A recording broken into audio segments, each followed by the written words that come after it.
13th floor.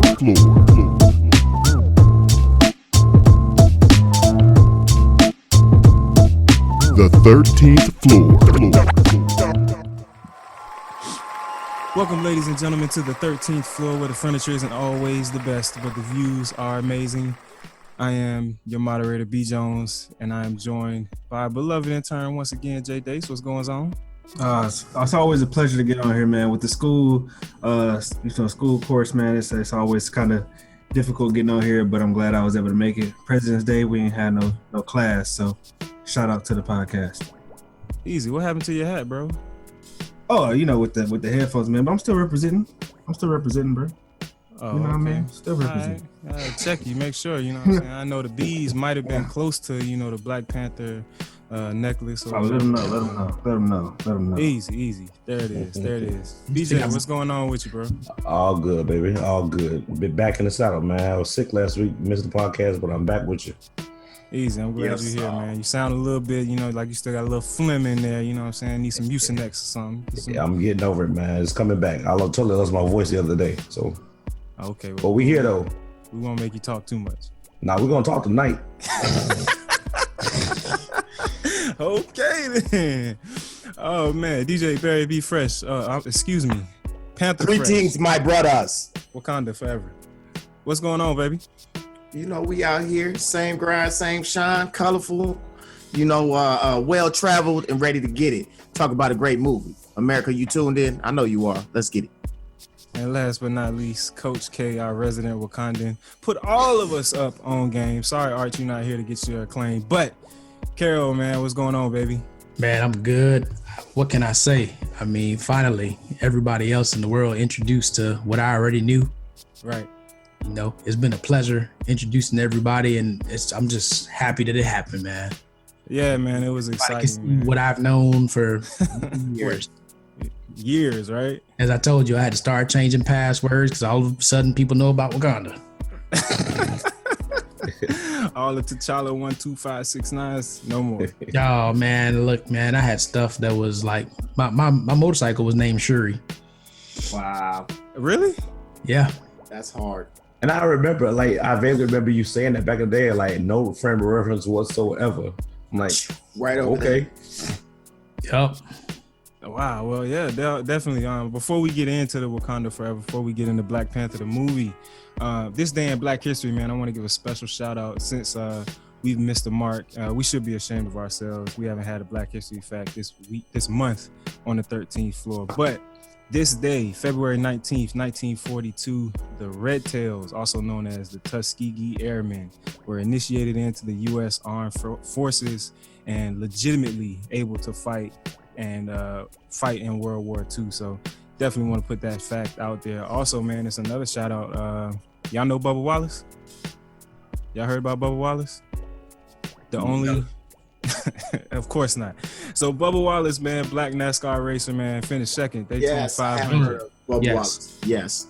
So I had heard of Bubba Wallace before today. One time, I don't know what he did that time, but second place, Daytona 500, just the highest placing for any African-American in NASCAR. So definitely give him his just due.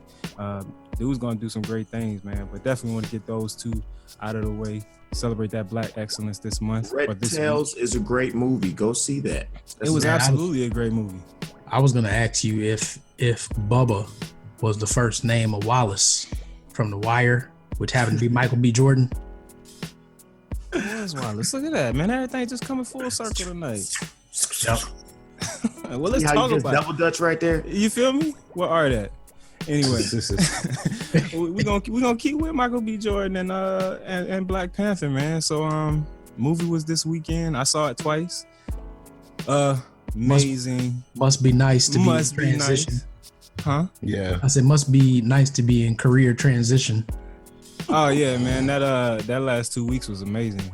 Although I spent way more time doing I spent my time doing things that needed to get done, but it almost seems like the more I did, the more I felt like I still had to do. So I don't know. It's, time is what it is. But I got a lot done, man, especially with Chris's father and him being here after suffering the stroke and everything. So he's on on the course to, I guess, recover well and everything. So yeah. You all right? I'm good. You over there giving me batting eyes and stuff, man. What's going on? Nothing. If you didn't hear it, it doesn't matter. Yeah, I heard it. Don't worry about it. I was gonna let you ride. But anyway, on to this movie. I was gonna blame Jay. Bro, I'm on mute. Nobody knew that.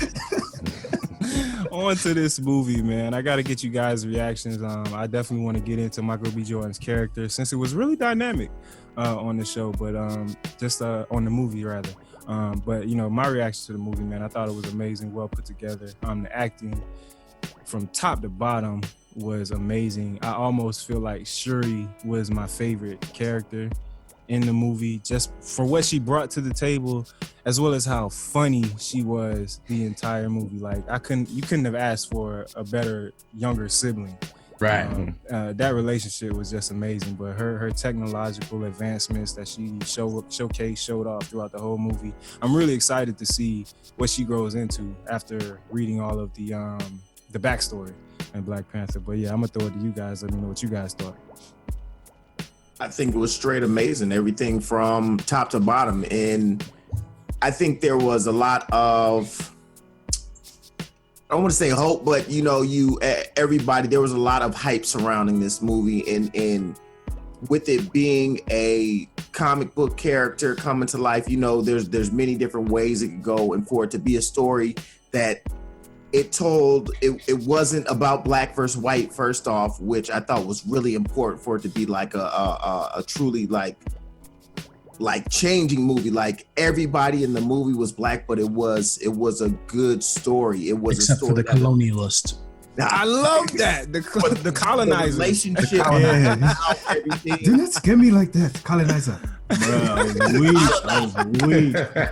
I love the fact that they got Claw out early. But go yes, ahead, that's but really for loop. Just the way that the story developed, how everybody was, you know, the way everybody was involved. But then again, the dialogue, like you were saying, that it wasn't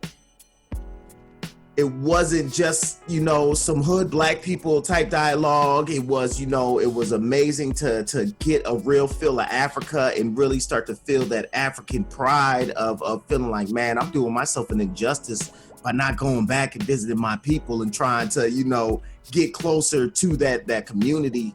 But then also seeing the, you know, the Killmonger side of it of, well, you know, there's not, you guys also have a sense of, you know, oh, well, you guys aren't African, so there's you know, a little bit of an issue as well. And just the way that dynamic played out and how it just a great movie, man. I mean, top to bottom. So there's a couple of things you pointed out there, and I want to start with Claw.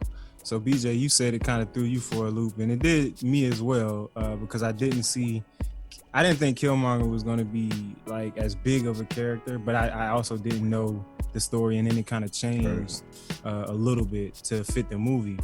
But getting Claw out of the picture early, like first quarter, he's gone, making it not black people versus white people, and centering the source of like dissension or frustration, the problem centering just on us. I love that the focal point was just on us and not the catalyst or, you know, hey, you know, the white people. It's just not about them at this point. Like it's never, even in the comics, it never had anything to do with the white people per se. It was always just, look, if you're not from Wakanda, don't come to Wakanda. Mm-hmm. Yeah. It didn't matter who you were, what you look like. Don't come over here. I think, but Killmonger brought up a valid point when he said, "Didn't all life begin at this continent?" So exactly. is it when he said that I'm not the king of all people, I'm king of Wakanda? T'Challa said that, so it's like, if everybody came from here, are you not? It's kind of, it was a gray area, and it made me think about some things differently. But but here's the thing, right? Because it's the most technologically advanced country in the world, right? This fictitious place of Wakanda. So it was, how much could you all do for the world? And that's the train of thought that T'Challa was going to arrive to. Killmonger was, no, not the world, just black people. Yep. What can we do for black people? Period. So, you know, it's to a degree we're moving the same place. How much can we benefit the world? But Killmonger had just focused on just black people, and that's where the conversation is. I love how relevant it is to, you know, we have you know, African Americans who look down on, you know, hood African Americans, or, you know, I guess you could say African Africans who look down on African Americans, and the dynamic of watching that play out and being able to everybody, as an African American, I can say, you know, you had some Killmonger type feel in you, and had the ability to kind of see his frustration at the end of the day, in the sense of, why aren't we just, you know, totally, we could be such a dominant force. We have the ability. What are we waiting for? And seeing that dynamic play out, and move to the bigger picture of, you know, quit thinking of it as us and them, and realize we are all one. Just as much as Killmonger said, hey, didn't all people come from here? He's telling himself the same thing too, that yeah, we're all one. And so for you to sit there and try to make it almost in a sense an us versus them, it's about figuring out how do all of us together become the one that we initially were. But I think one of the piece I went back and forth with is, like, I heard both sides and I understand both sides, but I understand also that the position of Wakanda, and I think, like Kay said it best, is if you're not from Wakanda, don't come here. Because they understand how the world was operating already, even though the world didn't understand them or know about them, and the bad uses of their advancement. Like they use their advancements for whatever protection, whatever advancement in society, their society as a whole, it will be taken out of context and used for destructive forces. Right. So I mean, look, it's already historical that Africa had all these resources. Real Africa had all these resources, right, and everybody came in and just started taking from the resources. Right. So what would happen if there was read Stolen Legacy if you haven't read that? Sorry, I had to drop a book right there. No, absolutely. What would happen Legacy. if there really was a country that had vibranium and the rest of the world found out? They're gonna go in there and try to take it. Exactly. And I mean, I want to pose this question too, as far as Killmonger is concerned. I saw a lot of posts before the movie about him being the best super villain. Yep. And personally, I don't feel like he played a villain role at all. Like, yes, he's definitely an antagonist, but there was nothing villainish about him, especially the particular situation. Hey, slow down. This man choked a grandmama in the sanctity Serenity area. Hey, he said he was all hopped up you, on Black Panther juice, man. I don't care what my man said. No. When I tell you to do something, I mean it. And you don't kill. And this man, Bro, he offed his girl. He killed his lady without a blink of an eye. Yeah. Clearly, lady, oh yeah, baby. So anyway, clearly she was down for him and was willing to go the mile. Right, she was ready to go. She knew what it was. She didn't know that. She didn't know it was She absolutely. She said I was sorry, and she knew. Bro, he was about to off his was that his niece or his cousin? Shuri? Offer. He was about to offer without a blink of an eye. yeah. Well, Cousin. Yeah, but at that point, they fighting. Worried about his cousin. Yeah. I'm just saying. I mean, They killed his dad. He definitely played. They didn't. Kill Dad drew a gun on his brother. But on his brother. See, I got I got questions about that piece too. And Kay and I talked about that earlier in the week. But hold on, what was your question, Brett? It was about the villain versus antagonist portion, because I didn't really see him as so much of a villain because of what he stood for. Yes, he had those a few moments. He made a couple bad decisions, choking grandma and whoever else in the garden. However, his purpose or whatever is something that I think Fresh alluded to. It kind of resonates with a few people in society. I don't agree with the means, because I felt like he would have just started World War IV or III at the time. But his purpose, it was so sad for me at the end to not see them be able to coincide or reconcile. Well, it was the stereotypical, I would say, because I think that their relationship was a lot more They were a lot closer than the world would like us to see. But the MLK, Malcolm X feels the hardcore. Let's just make the change as opposed to how can we move as one together. Well, yeah, we're gonna. I want the change to be quick and violent. It doesn't matter the change. Any means necessary type thing. Hey, there are ways to institute this change, but I think that the biggest thing is exactly what made him one of the ultimate villains is his relatability and the fact that it makes it tough for you to see him. Yeah, exactly. To hate him, to see him as that villain, the relatability, the fact that he had a great backstory. He had validation for his feelings and how he was going about everything and his thought process on where he was going. You could relate to being like, wow, if all of these things lined up in the same way, I could see myself having those same feelings and wanting to, feel that anger and that, I need to go and do something about it. And so that's really what he just played such a great, there wasn't over the top. He was so, smooth and meticulous with what was going on, but it's still to have anybody be the antagonist. And by the end of the movie, when he dies, you're still kind of like, dang, they had to take him though. Like that's a great piece. No, that was his choice. Sure, he chose that, and it took you seeing it the second time to realize that. Yeah, but something he said it was so powerful though, man. Like just the that line. I don't know who wrote that script on that part anyway, but that line was powerful. Just bury me in the ocean. I was just like, wow, it just spoke volumes, man. But you know what? So it did speak volumes, but there's so many different ways you could go with that because most people look at it as, or I feel like people are looking at it as, all the Killmonger supporters out there. They're looking at it as, well, he didn't want to be in bondage for the rest of his life. Exactly. But I think it was more so a message of saying, hey, slavery didn't just happen. We fought against it, and we were even willing to give up our lives not to be in slavery. So message, take that and marinate on that. But a lot of people aren't going to look at that. They're going to look more so at the infighting between us. Exactly. Mm-hmm. Yeah, and even the infighting. So I wanted to ask the question too, because, and Fresh, I think you used the terms interchangeably. So I'm gonna say Black Americans for us that were like born in America, no direct line to Africa, and the African Americans that are here.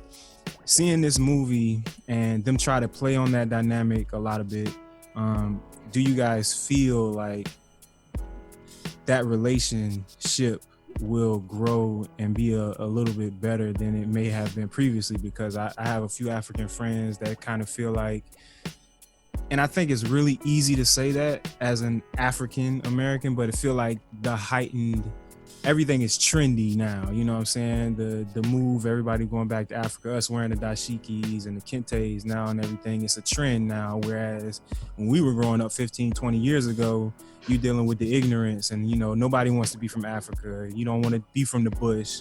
You talking about terms like African booty scratcher and all of that stuff. And now all of a sudden everybody wants to, claim some rights to some heritage.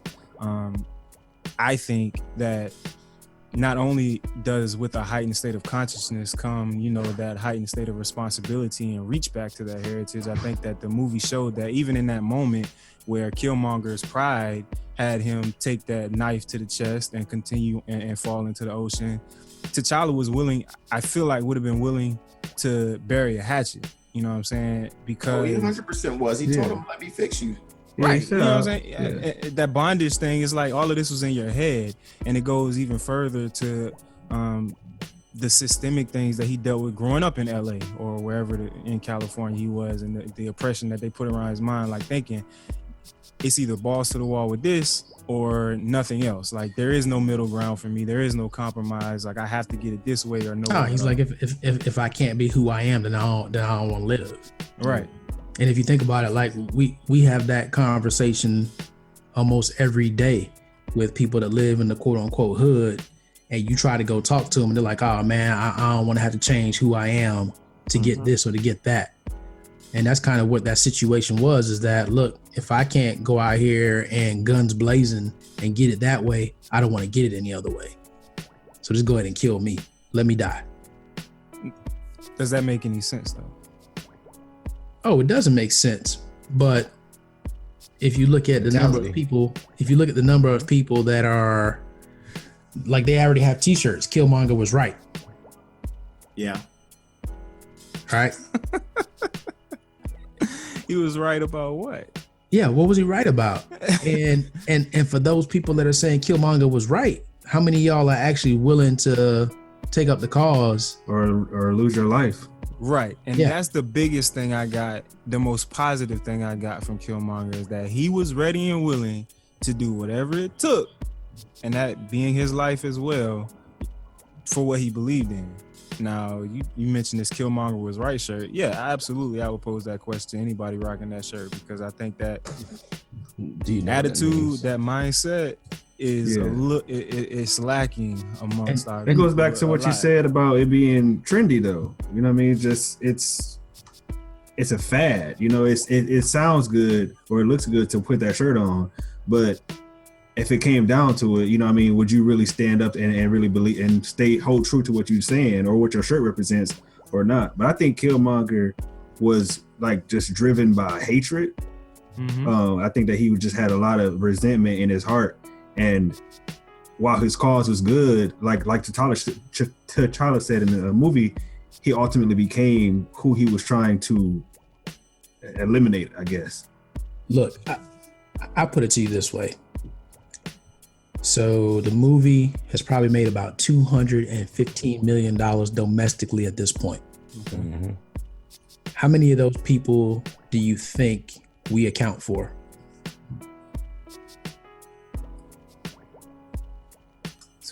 What percentage of that total? Yeah, percentage. I would say about 75. I don't think so. I think. You don't think so? Let's say a third. Let's say a third. 33%. Let's just roll with 33%. I don't know, man. I think it's a lot higher. Is it that many comic book heads that's going? It's probably higher. Understand? It's how probably many higher. There are, but yeah, true. But I feel like we showed. Let's just roll with the 33. Okay. I mean, the movie theater I was at was like 98.9. Yeah. Let's just roll with the 33. Okay. That would be $71 million in 3 days. Mm-hmm. What cause have we ever stood behind and put up that kind of money? And what could we do with $71 million? And we're just talking about ticket sales. We're not talking about popcorn and soda and all that stuff, because you have to double T-shirts that. to wear the outfit, because everybody went to the barbershop, the beauty salon. Nails done everything before this too. Right. And look, Brett's already been to see it twice. Mm-hmm. Who else is going to go see it again? And we'll be watching it every time it comes on. Anything that I ever see. How much money is that, and what could that do for a school system? What could that do? Right.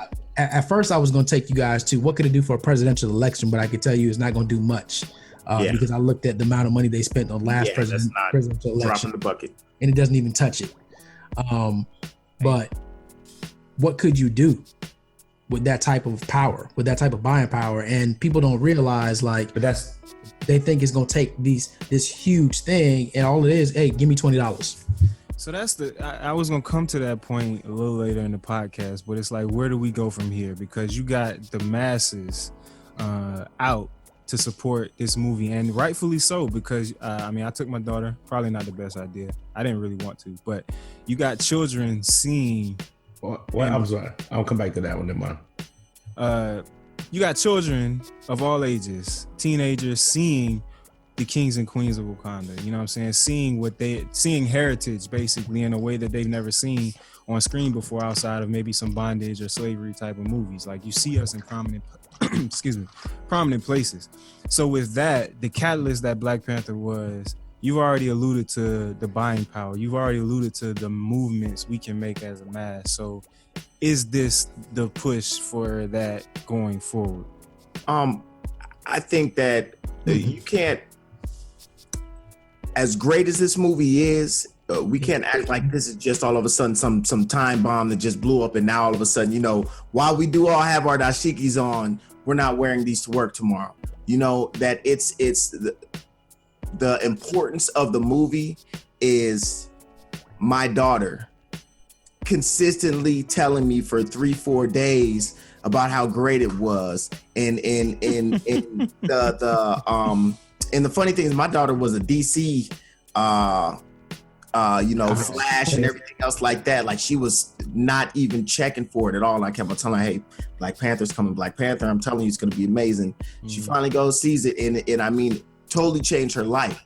It's about the drop of the bucket in the youth and how they're seeing, understanding, and reacting. And for the first time, I can't really tell you when I was young like that, a movie that had Black people in it, that it wasn't no crackheads or no, like, they weren't, you know, it wasn't like that. There was heroes. Everybody in the movie is Black, but it's a great movie, and it's, you know, it has nothing to do with color. It's just like, wow, it's a great story.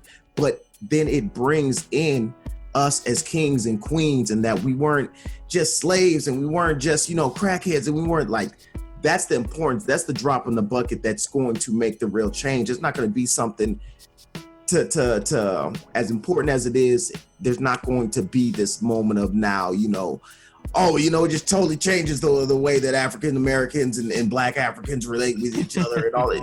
It's not going to be that quick, swift move. It's not. Seeing but also with just the bit. It's like when children got to see Barack Obama. When you, and even us, when Barack Obama was elected, like the change that it made in your head of, yeah, I was always told you could be president and that, yeah, but I never really thought that was attainable, because it's like, well, you still a Black dude at the end of the day. It was like, yeah, maybe, but it's probably going to be so far in the future. Once it happened, it was like, yo, you could tell, you could see the change in everybody. In the thought, and while it's still growing, you got to realize things happen over lifetimes. They don't happen over days. And you got to think that seeing something like that, what is the impact for a child? And they even played that out in the movie towards the end when he was like, yeah, let's show them the spaceship. Let's show them our ship. Yeah. And, oh man, that's yours. And you got to think about it. There are 9 and 10-year-olds right now that for the first time in their life, there's a white president.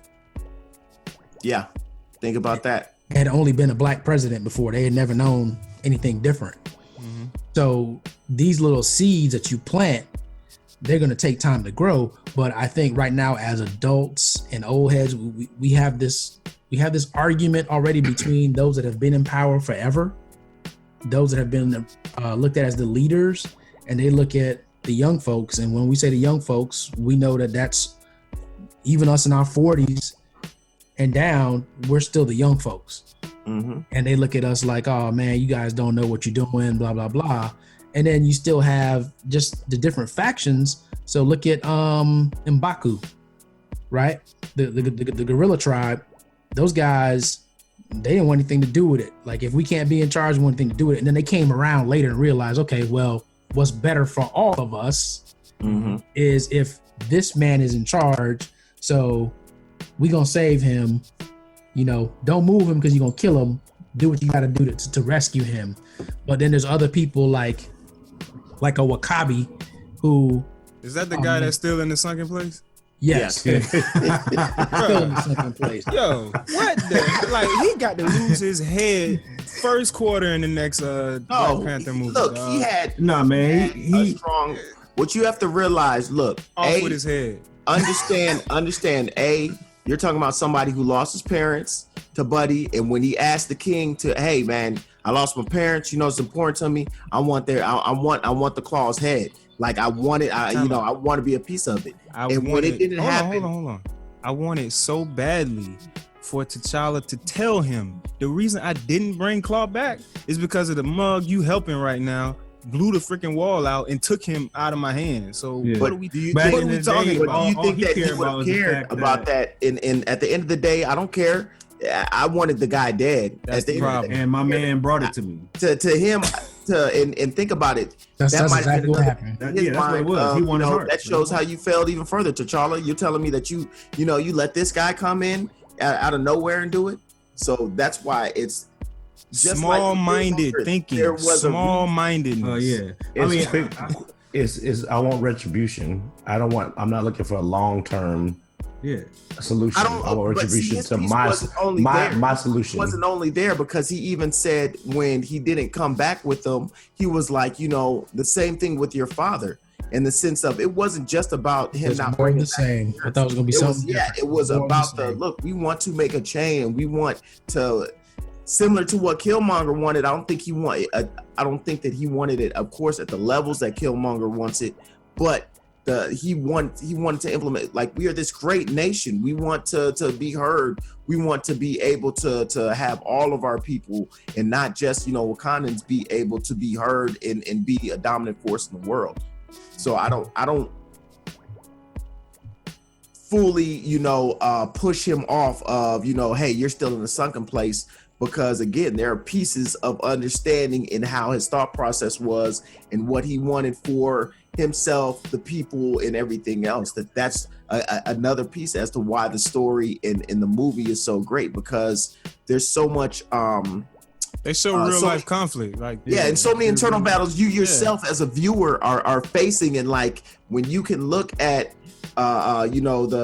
at Killmonger and have the conversation with people that are going to be like, well, I'm really on his side. Like, really, I think that's that's a beautiful movie. And that's more the importance of the film as a whole. Like, I love the fact that it's a great movie, period. Like, just the way the story is, the fact that you have those conversations, the dialogue around it. My wife didn't even really watch any of the previews or anything like that. She doesn't do comic book movies or anything like that. We took her, she sees it, and she's like, wow, this was amazing. And it is a good movie. It's not a good African movie. It's not, it's just a good movie, period. On that note, that's why I wanted to go back a few minutes ago when we was talking about what is it going to change. I think this movie right here set a precedent for directing, acting, production, and all those components in the cinematic field that we've been talking about, that we've been getting robbed and gypped about different awards and accolades for years now. That these awards are not designed for African-American directors, and the field is closed. So when we look at what this film is going to do, the political stuff, like you said, is seed sown. Am I getting feedback? Is anybody else getting that too? Yeah, you got a little bit. Sorry about that. But it's not about the seeds are being sown for the political things and relationships. But I think what this movie did do immediately was shut down the things about, we can have a black film, majority black cast. It's not about the killing or the slavery, bringing back something about slavery, about a positive figure, and it's going to do well. We can have a movie where you have black males and females that aren't, I'm going to bring up something, vying for power and the struggle, or the black family is this, or black family is broken. It's about a kingdom of people who are doing great things for the world and their internal struggles.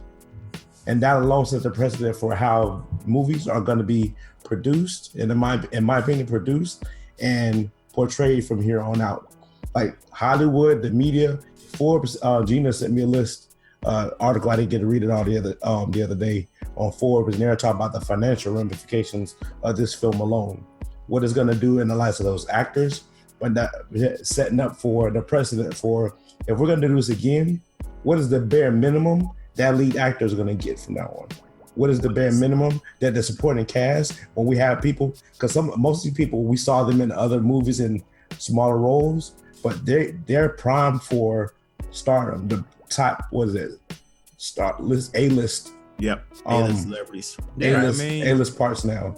The director, real quick, the director, I think Good Station was his first movie. Correct. I think he got $2 million for that, and it did like He did Fruit. You said Fruitvale Station. Yeah, Fruitvale Fruitvale Station was first, and then Creed. Creed. Okay. He did Creed. For Creed, That's I how think Michael he got B. $40 million for that movie. So He was in both of them. Yeah, Yeah. no. Now I see that. You know, he keeping he Spike Lee. Michael he B Spike and Lee him the movie. are tight. Yeah. But for this movie, it was a precedent because it was the most money in history. An African American director got $200 million. He got for the film. So to already opening weekend to be able to have made that money back is not only. I'm sorry, that's just domestically. They're rated at 300-something million worldwide. Yeah, 100%. And I mean, it's the importance and the strength of showing that, hey, we could take these budgets, but then make a film that is a film. Like A this good movie film. talked about for eternity, just because it's even in the dynamics of a superhero movie, like how they brought that African third world country type feel, but then would bring in the technology and how everything was intertwined, that nothing was over the top. It gave you a real feeling of, wow, this could be going on right now. And that's what I love, like, especially with the Marvel universe, is the setting of time right now, and even the elements that they brought from, previously, that it literally, made you feel like, wow, this is I could see him getting murked in LA like this back in the, in the 90s, and how everything plays together. It's just, it's setting the precedent and allowing that door to be swung further open, and the standard to be understood that we're all amazing at this. Like, there needs to be more opportunity to see more films of this caliber. You're muted. Okay, we can't hear you. We can't hear you. You're muted. What's up with the technical difficulties today, man? Dang. Somebody go get Sherry. You feel me? Sure. Where you at, man? They trying to get us off the air. BJ, was it another question that you wanted to go back to, man? I want to go back because you said you weren't sure if taking your daughter was the best idea. Only because she's so sensitive. So she's sensitive to violence. She's sensitive to curse words. At 8 years old, she's still a child. Like, she wants to be more mature. And so we ran the experiment, but we get in there, and it was the freaking, before the movie even came on, they had a preview for Bruce Willis's new movie. And he come out that joint guns blazing, and she's just sitting there with her little blanket with her hands over her eyes. Like, so when it was a couple points in the movie, I think when Mbaku came from the Jabari lands, and they had on the daggone gorilla mask, and when Claw first used his arm, she was just like, "Oh man, this isn't for me."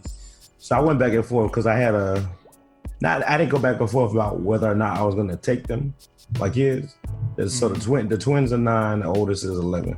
So I was going back and forth about the conversation because I didn't just want to take the movie, say, here, go watch a movie. So from the time we left our driveway to almost the time we got to the movie theater, like, it was a conversation about what they were going to experience or what they're going to see, and trying to set the stage that I'm excited that they get the opportunity at their age to see a movie of this caliber. And I didn't know what we were going to walk into. I truly didn't. I'm not a comic book follower. I didn't follow the story. The past few months when we've been talking about stuff and Kay and Art have been dropping stuff has been my exposure to it. But I knew the opportunity for them to see a good film that happened to have Black characters in it was important for them. So setting about that, again, at 37 years old, this is the first time I'm able to see a movie like this in my lifetime. Right. You And watch then, Meteor Man. Come on, dog. I was about to throw that out there when you said something earlier, Fresh, about superheroes, because you hit me with the Meteor Man a couple podcasts ago. But anyway, but along with that, so we get, but taking all that out the equation, I wanted them to go on with the mindset that what they're going to see is the start. They get to witness in their youth the start of setting the bar for what every other movie has to be from here on out. Because if it drops below that bar, like, comic book heads may go, but it's not going to get the acclaim that Black Panther got this weekend across the board. It's just not. I'm sorry. And I mean, and please believe remember, we still don't own any distribution companies. Correct. We don't own the big, Paramount and all these folks, Sony. We don't own any of that. So it's very easy for things to become very difficult so that this doesn't happen again. But what I was trying to tell you guys was that it's now at $371 million worldwide. Yep. And that does not include China, Japan, or there's somebody else. There's another big one in there. Hey, fact checker, BJ, Russia. Can you look up what Star Wars did? Because that's been the bar for me. I've been trying to. They broke Star Wars. They broke Star Wars records. We not. Well, not domestically. Yeah, first week though, like as far as like opening weekend, I'm pretty sure we crushed that. Where my phone at? Well, I don't think we're there yet, but you guys can look it up. But yeah, so what are the events? But I want to go real quick. But one of the things I want to finish that comment about the kids, and I had this conversation with Kay, and he put me on to some more things about Shuri that happened later on in the timeline. And then I'm like, are you kidding me? Mm-hmm. Like, I'm not even going to drop that now because I like my mind was blown. I got to still go back and read it. But I wanted to hear my daughter specifically, and the conversation with her was, and what I saw from females my age that I've grown up with my life on Facebook and Twitter, and the comments basically to someone that was, if I had seen a character, not a lead character, just a character, a dark-skinned character on the big screen when I was younger, I believe my self-esteem would have been different throughout the rest of my life. And that's the conversation I wanted to have directly with my daughter. And then the importance of how the women were portrayed, and their contribution to the success of the society. Not one person rising to power, this their contribution to overall, we're in it to win it together.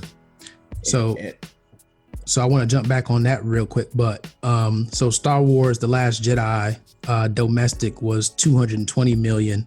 Star Wars The Force Awakens was 247 million. Yeah. Get out of here, baby. Let's go. Boom.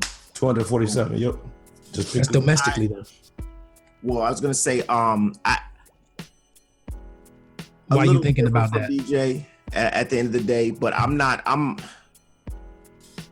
under the. I let my daughter experience this history, but I don't want to put the weight of trying to make these moments as monumental as they are for us.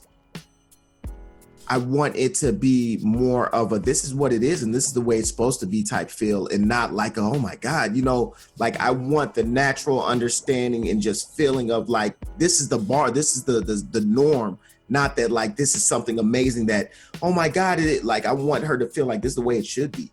And so it's like, yeah, we went to watch it, but I didn't put the as much, pregame into the importance of the movie. Do you feel like we do that? I just wanted to see her, exposure, see what like it gives me goosebumps as all of the points that BJ's talking about, especially like with the females, like those are things that she pointed out to me, and like the even like totally taking it away, but like with President Obama, like that was the norm for her. Now having a white dude in office is different, and I want that to be like the mind frame that she has, that it isn't while I respect that. Yeah. So, groundbreaking and like, the next thing for us, in the sense, I want the feeling of, this is the way it's supposed to be. It shouldn't like, we make great movies. Like it shouldn't be such a, astronomical, like in the sense of life changing, like it should just be what goes on. Like we should have had many of these films, previously, and continue to have them, and that there are going to be good ones, there are going to be bad ones, but so I got to take it back in playing field. It got to that point. I wanted to set a context for her because she's the one who, it really started off with setting a context of what's going on, and then it got, I ain't gonna lie, I got excited for this movie to the point where it's like, yo, Thursday can't get here close enough. Like I said, I've never bought tickets to anything. I bought, it was like a month and a week in advance. Yeah. I look back today, it was January 9th when I bought the tickets. I had never done anything like that before in my life. But I wanted to set a context for her, that, and then it got to, I think the excitement came out about it. So I totally get what you're saying. I agree. I think that should be the expectation that's going for them But I think personally, my excitement got caught up in it and all entangled. Like, yeah, I think back to Fresh Point when you said that you want to make it an experience of her, like this should be the norm. This is the way of life. Don't make it seem like it's not supposed to be this. Oh my gosh, I can't believe it. It's supposed to be, yo, that was a great film. Or whatever the case may be. Do you feel like we do that as a people? Even going back to what Brett said, as far as my man was it Beat Williams? I'm sorry, I missed his name that fast. The dude was second. Bubba Wallace. Bubba Wallace. He was second place. You said it was the first African American to place that high. Yeah. So for us to label the it, highest African Americans ever placed. Yeah, but for us to label it in that way, can it be argued that we're making it seem like, oh my gosh, I can't, Absolutely, because one, how many African American NASCAR drivers are there? And is that contradictory as well to what Fresh is? Is what Fresh is saying. Is that contradictory to that? Not at all, because it's not about a fact is still a fact. At the end of the day, the fact remains he still is the first, African American to place that high. So that's still a fact. Barack Obama was the first Black president. That's a conversation we've had. Yes, that is a fact, but this isn't the first Black superhero movie. What is the norm? What should be recognized as the norm is Black achievement. Right. Is our people achieving that's what should not be. Oh wow, that shouldn't be a surprise. That's there's historical fact to show that we've always been achievers, and then there's present day stuff that happens all the time. Mm-hmm. So that's what shouldn't be surprising. Like that's what we should aim for, we should strive for. But to get back to Brett's point about where are we going from here, really it's this younger generation. We're going to see where they go, because the current generation, we're too busy picking apart things and trying to see, the message of this movie was that Black men need to trust Black women more. What? I was gonna get to that to close this thing out. Like, what do you mean? Like, and then there's, they don't really respect us as Black Americans. Like, we're looking for all the things to tear it apart and maintain our differences, as opposed to, we all put together. What can we do? I don't understand. I really don't, man. That's that mindset, because it's too much. There's too many messages. There's too much positivity. There's too much groundwork or foundation. It's probably like 2 or 3 levels above foundation that this movie is like. There's just so much division. Like, Wakabe and those guys, those were some Sigmas. And then that whole and Baku and those guys were the Qs. I was like, they got a gorilla for their mascot. Like, what are we talking about? I wasn't gonna point that out, but it's like everybody decided to look right past that. No, because they I mean, but the fucking it's a gorilla. Like, what are we talking about? And they Tyler Alpha. You know what I mean? So it's like, why?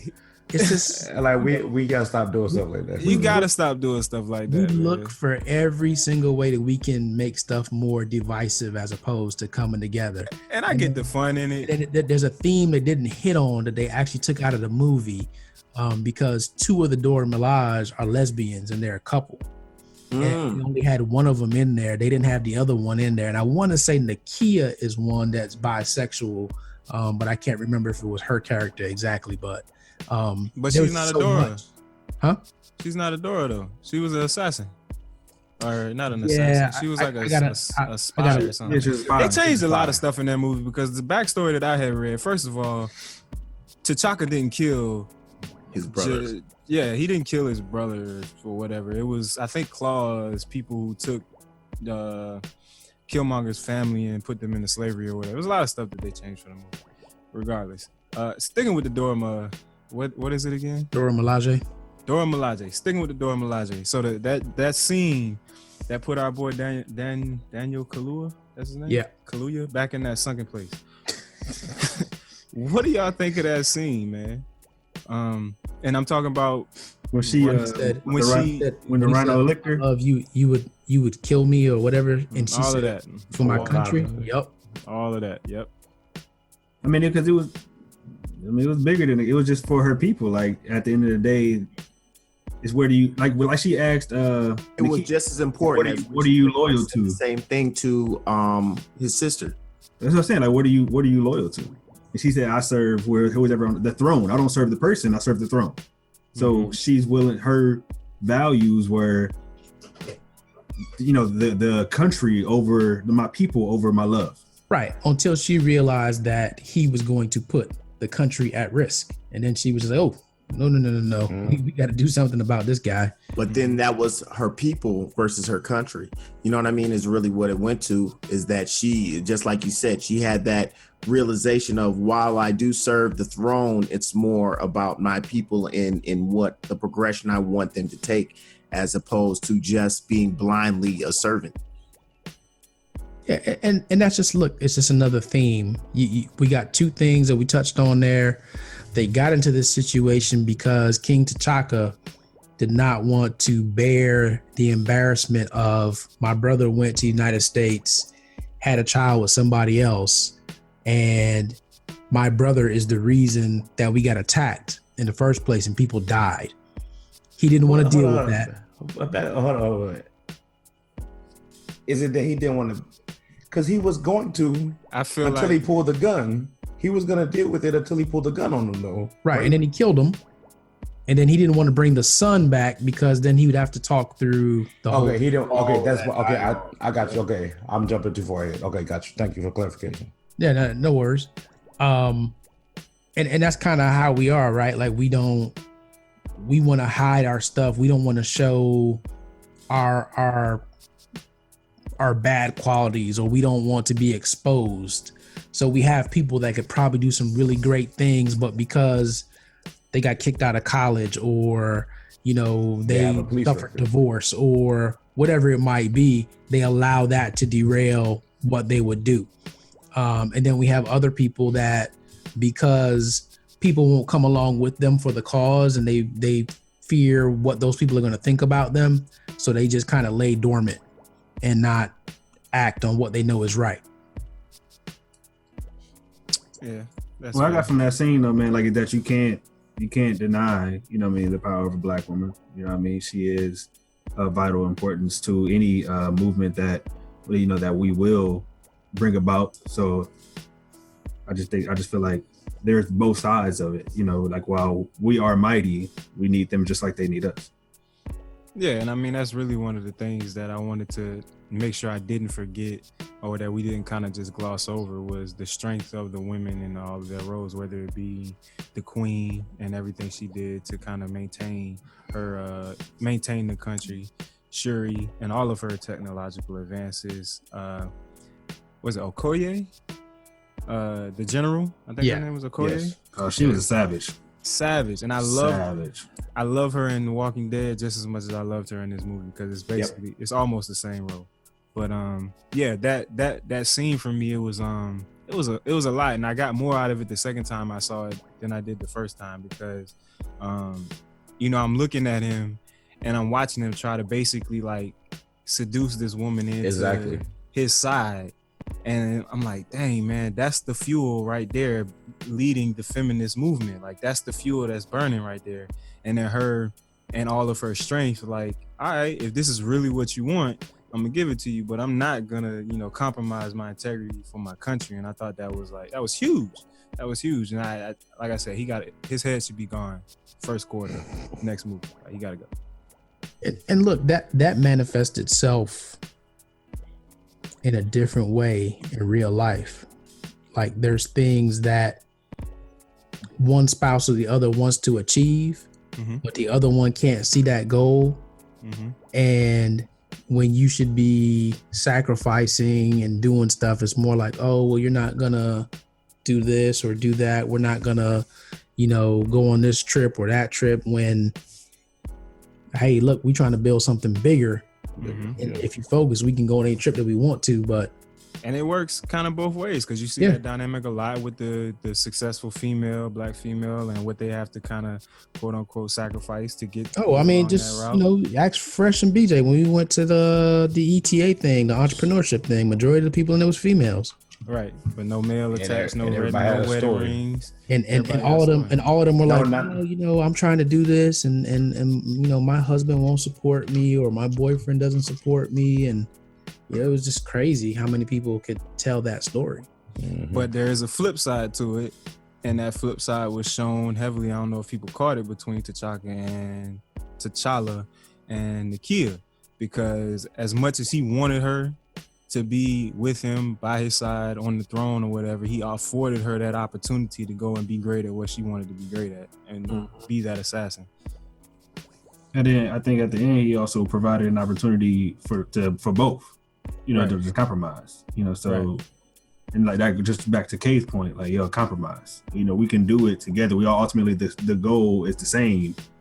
So we can do it together. Let's figure out how we can do that and reign as one. If we're not close, if you're open-minded to hearing and seeing the other side. If you're closed-minded, it's talking to a wall.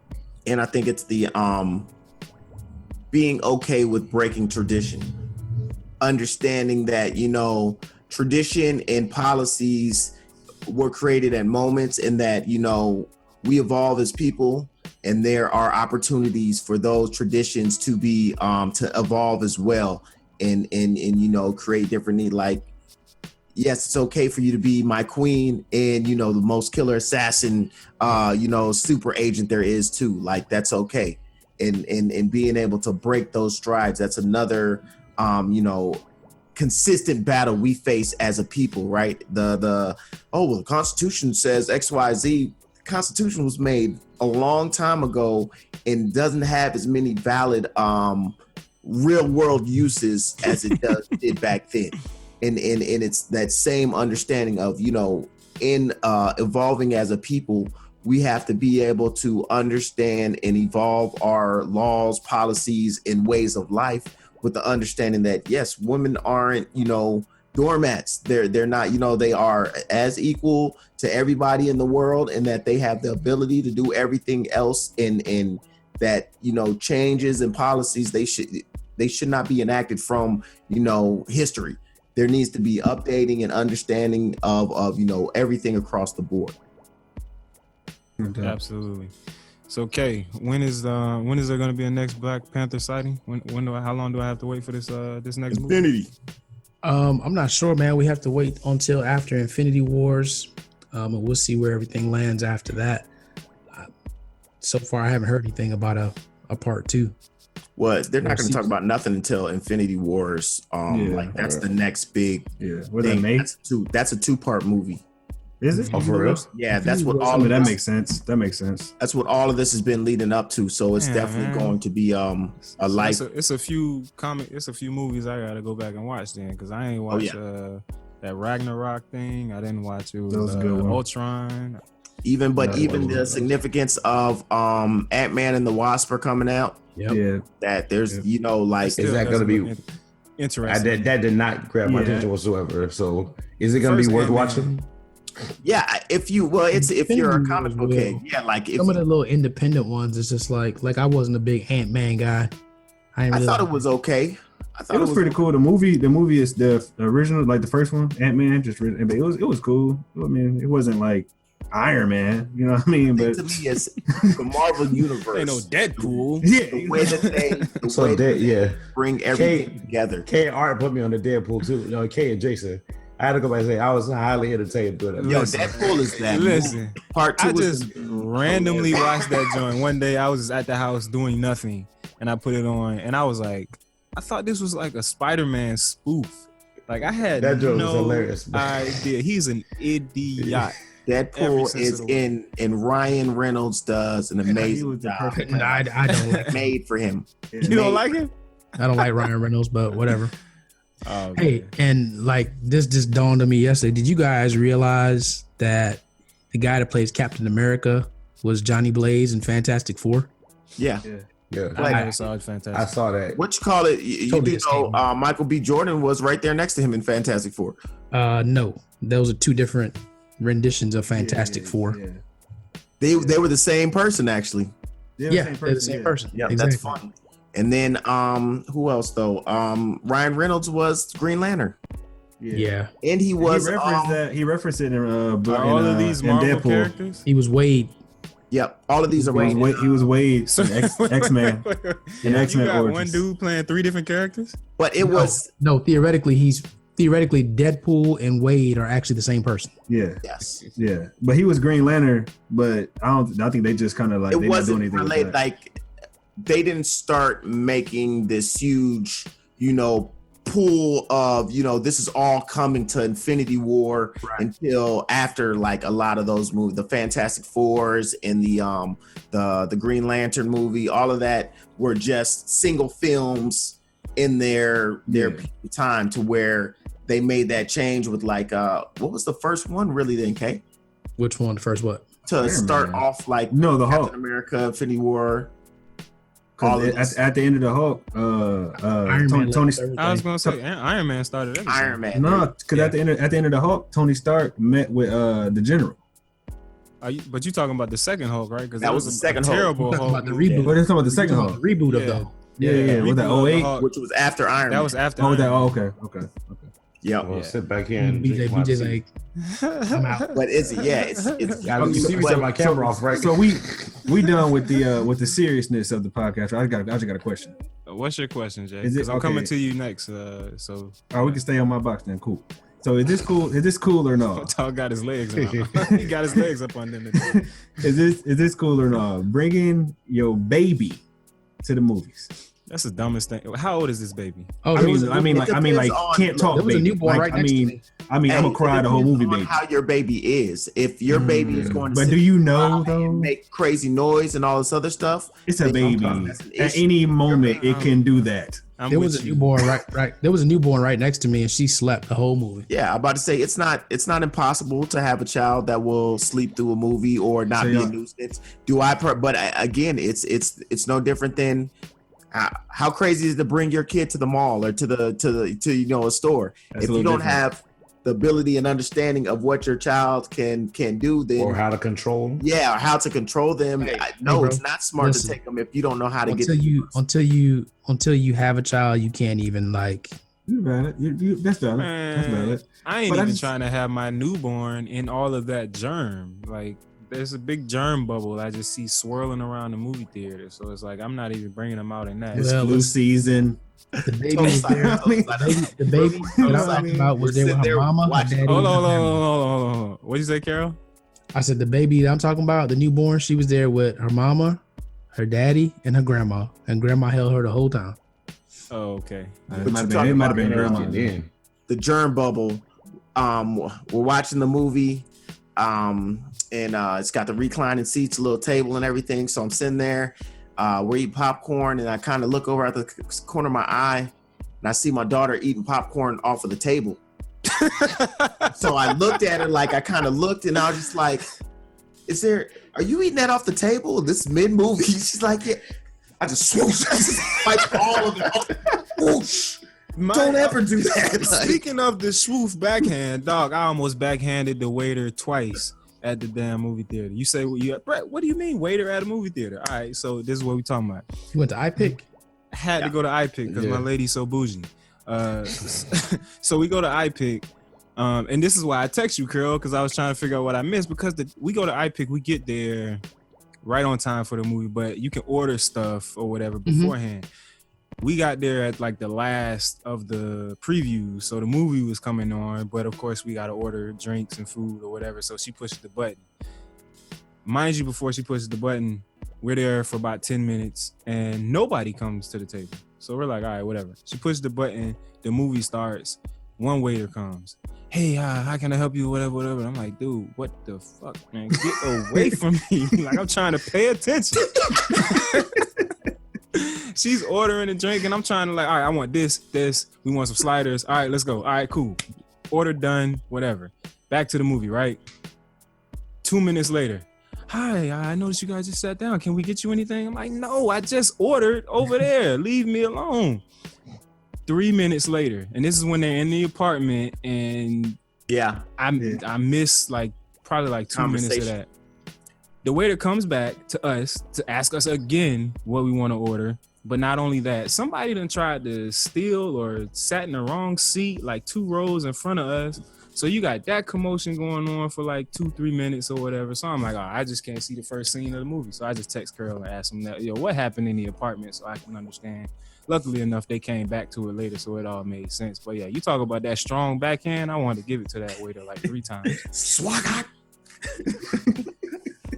By the way, my backhand wasn't a backhand, man. I was sweeping popcorn off. I don't want y'all to think I'm out here smacking my daughter. America, we do not condone hitting kids, but waiters are condoned. Yes. Jay Dace, man, what we on? Week 7 for Traffic 52? Week 7, Traffic 2. Week 7, 2018, man. Going strong and just shooting for the goal, man.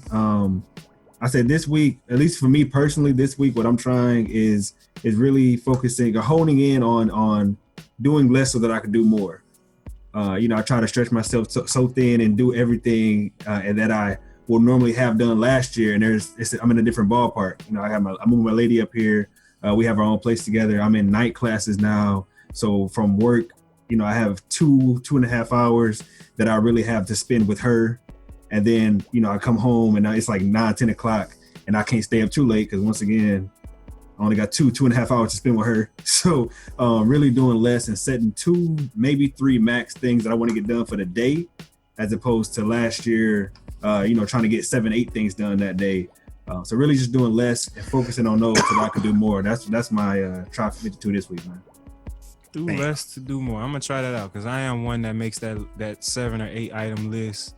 And I feel pretty accomplished if I can get to 6 or 7 of those things. So like I overshoot to just like push myself. Yeah, but, right, making like that realistic goal. And a lot of us, we try to do that, and it feels great. But then, for some of us, while not everybody could be, the phenomenal Brett, but but some of us, some of us, man, we shoot for the 8, and we may hit 7, and then a week go by, we hit 6, and 2 weeks go by, we at 4, and we start to get discouraged. But if you really just tackle the 3 and get those done, and then you can, transition over, or maybe add more onto the plate after you get the routine of knocking out the 3. So that's what I'm trying for this week, man, and try to develop that consistency. Awesome, man. Importance of that routine. Definitely. That's where the success lies. Easy. Panther Fresh. Yes. You got a crypto biddy for us this week, bro? Yeah, get that new vibranium crypto. Exactly. Get that vibranium straight from Were you serious, Carol? Okay, I'm about to say that would have been good. Great. I'll give him $5 just for the hell of it. Sorry. The market has done an amazing bounce back last week. Well, the past month, really, it's been a real roller coaster. There's been a lot of shaking out the scared hands within the crypto space. Definitely into last year, into the beginning of this year, you had a lot of people who caught the hype, jumped in without doing their own research and understanding truly what cryptocurrency is, and just throwing dollars here and there. And there was a lot of tree shaking and just weeding out of people who were false investors, I kind of feel, in my mind, and just looking in a sense for a quick get rich quick scheme, and not taking the time to really look at investing in new businesses and ways to improve society and how we do transactions and business things as a whole. And as that has happened, we've seen Bitcoin went all the way down to, I believe, like 6K last week. And now we are sitting at almost $12,000 in less than a week. So growth has come back. The market is bouncing back wonderfully. We lost half? Well, half? It's, again, like I always say, diversify your portfolio. Make sure to, and again, this is a market where just in December, it was at 20. So you have to realize, the way that this market moves, it's still very new, even though we are, I think 10 years into Bitcoin's creation, but the market is still extremely new. The opportunities that are being created and presented are still,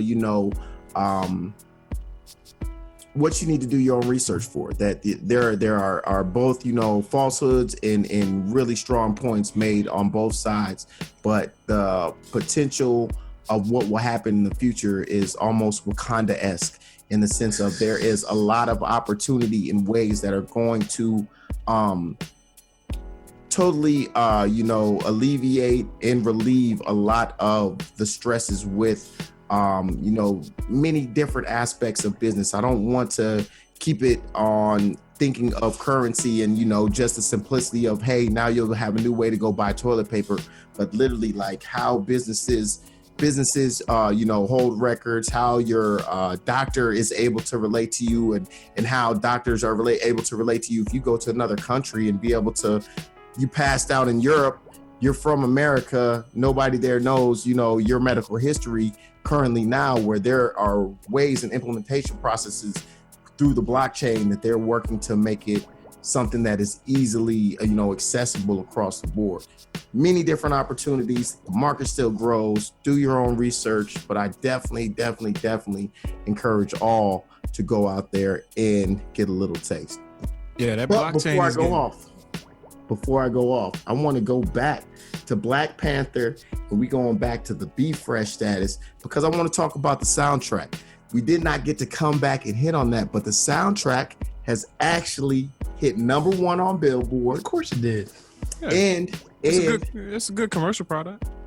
But I want to go back to the conversation about, at the end of the day, I don't think that there was the need to put as much. Of course, yes, they in a sense missed the opportunity, but I think soundtracks also encapsulate not just the movie. It's not a but the soundtrack, time. so we got to preface. It's not a soundtrack. It's an album. Are you saying that, or you just? No, it's saying not. That's what they've said. Yeah, it's not a soundtrack. It's an album, just along the lines of what I say last week, American Gangster. Music is inspired by, and you got Pray For Me in the movie, but it is not the soundtrack to the actual movie. It's just Black Panther, the album. That's why Kendrick Lamar is on almost every song. It's still a soundtrack because the songs are still there. I'm thinking you're really speaking something that they said, and this is a Brett personal opinion. You need to put that little sidebar in that thing before you throw that out there like that. However, it says Black Panther, the album, music from and inspired by, is the soundtrack album for the Marvel Studios film Black Panther. it's still the soundtrack. It's the album. But either way, I think Go ahead. the funny thing though is that actually moves stronger to my point is that it's about capturing the, not just the movie sense, but the feeling, just like American Gangster did, where it was more about encapsulating that feeling in the moment and keeping it relevant to this time period as well. You know, that those. I am all about Get away from. For those of you out there, the Black Panther score is out there available. I've been rocking out to that. Taylor loved when they every time they came to Wakanda, she was like, the music they were playing was so awesome. It was she so loved the amazing. score. Man, That's they all was on the getting score. it on the boat, man. On the way to the first challenge. That whole ceremony was amazing. I was loving it. The music. Oh, was yeah. banging. That whole sequence is on the score. Yeah, man. I'm gonna have to go ahead and find the score and see if they got that on title. It is. Oh, That's where I've been listening to it. Easy. Oh, he said, I've already been on the journey. Y'all should see me Glad to driving see down Carol the street. is still on title, man. It took him a while to get up there. Now he's fully subscribed, getting that good high five. That's hilarious. I don't know if you've noticed, but because of the hi-fi on title, I don't know if you ever noticed, it seems like it skips. It does that now. I don't know where that came from. I don't know. So it used to just pause randomly in the middle of a song and then just like play blank, like nothingness, and then pick it back up like later on. I don't know what's going on now because it's like only hi-fi now because I didn't have hi-fi. I was on the lesser plan. But moving right along, I do want to remind all of our listeners that this podcast is brought to you by Fledgeology and our beloved BFBG Arthur Faison. We got the Arts Corner this week. Let me pull that up real quick. So Arts Corner this week. Don't waste time learning the tricks of the trade. Instead, learn the trade. So don't look for shortcuts. I kind of like that. Don't look for the tricks of the trade. Don't look for the ways that you can get around the bush. Figure out how you can go through the bush. Learn that thing. Facts. Easy. Carol, you want to close us out, man, so we can get up out of here, back to Wakanda? Yeah, let's close this thing out. We talked on a lot of themes today, especially within our people, and we hit on the word tradition. And it's so fitting if you break down the etymology of tra and dition. So tra actually means like intermediate, and dition actually refers to command or dominion. So for those of you that are so rooted in tradition and only act on tradition as opposed to giving respect to tradition, but being in the present time, you are of intermediate command. And where we need to go as a people, if you want to get to a Wakandan-esque environment, is we need to improve our relationships. We need to improve how we coexist and how we put our efforts together. And through that, we can get to an advanced command or an advanced dominion, kind of like Wakanda, and we can achieve great things. 71 million. Who's going to put it up? I want to see it. And really, I'll just go ahead and put it out there now. I want to see 140 million because we do have the power to do it. And I would love to see us. We've talked about being socially engaged. We've talked about being politically engaged. Now we've seen an example, be it fictitious, but somebody thought of it in order for it to be written. So if somebody can think it, we can do it. Yeah, man, let's get fiscally involved. I think one of the first places we can go for that is our HBCUs, man. They got a special coming out that I'm really excited to watch. Being somebody that almost went to a HBCU and then seeing the relevance that they kind of have, they could be a lot more relevant today, and that'll probably be a podcast we'll jump into in the coming weeks. But yeah, fiscal involvement. Let's get to it. That's all we got today, ladies and gentlemen. We up out of here.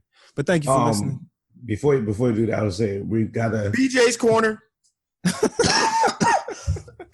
gotta take a second to send our thoughts and prayers out to everybody up in Parkland, Florida. Yes. We didn't get to discuss this week, but we definitely need to talk about some things coming up. But as a nation, as a South Florida resident, it hit close to home. But we got a lot of things to do. So prayers out to them, the community. But again, I love the hashtags. Pray for Parkland, pray for Marjorie Stoneman Douglas, whatever the hashtag is. But faith without works is dead. So absolutely, we got to stop just praying and put some act behind it. But we'll talk about that in another podcast. Action. Absolutely. Carol, you got something else you want? Boss. Anybody else? Jay, you got something you want to leave? You good? Everybody good? We good. We out of here, man. We out of here. Thank you for listening with us on the 13th floor, where the furniture isn't always the best, but the views are amazing. Wakanda. Wakanda. Forever. Hey man, I actually like it back. The 13th floor.